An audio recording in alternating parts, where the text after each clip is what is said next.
Chapter 13. The same evening, when Putraka heard about the princess, he started on his journey, taking with him his bowl and staff. The old woman gave him the instructions of how to reach the princess. Putraka thanked her for all she has done for him, promised to return back, and flew away in a great state of excitement.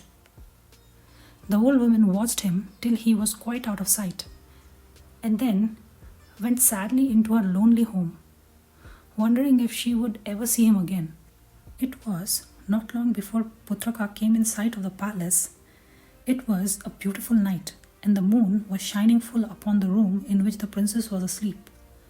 It was a very big room, with costly furniture and priceless tapestry hung round the walls, and there were doors behind the tapestry leading to other apartments, in some of which the attendants, while Patla slept, kept watch.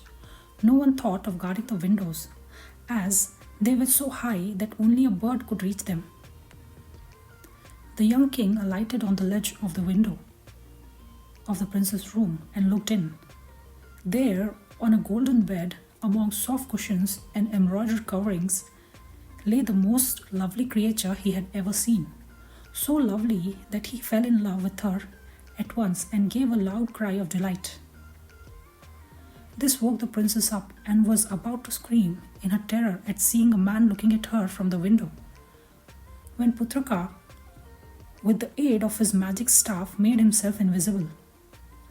Then, thinking she had been dreaming, Patla lay down again, and the king began talking to her in a low voice, telling her he had heard of her beauty and had flown from far away to see her.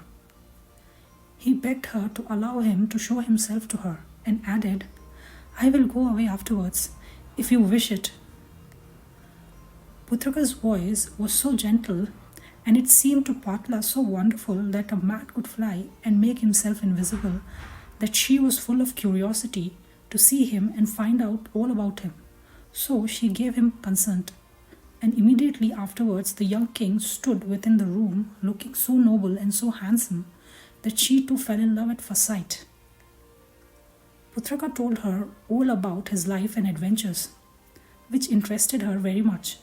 She was glad, she said, that he was a king, but she would have loved him just as well, whoever he might have been.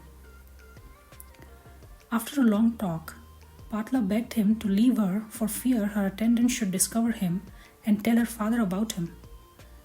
"My father would never let me marry you," she declared, "unless you were to come with many followers as a king to ask my hand.